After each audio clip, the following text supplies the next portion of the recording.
नमस्कार। आज मु आपण मन सहित ओडिया ऑथेंटिक साग मुगर रेसिपी शेयर करी। से मुझे गोटे कप मुग डाली नहीं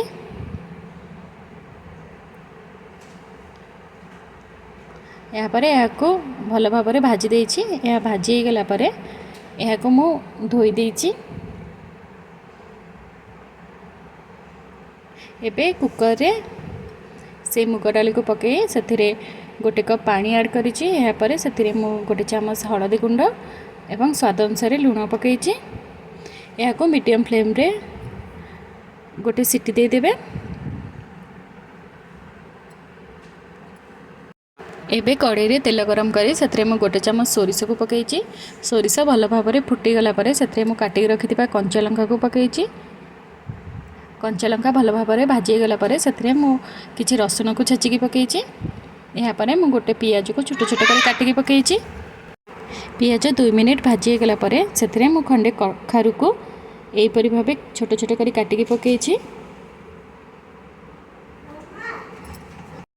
यापर मु कोसला साग को छोट छोट कर काटी एपरि भाबे नेछि। आपण सजना साग रे भी बनै परिवे। एबे मु सेथिरे स्वाद अनुसार लुण पकईछि।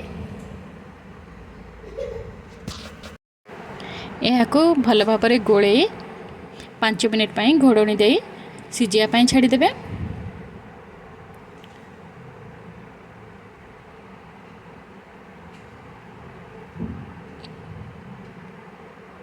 5 मिनिट परे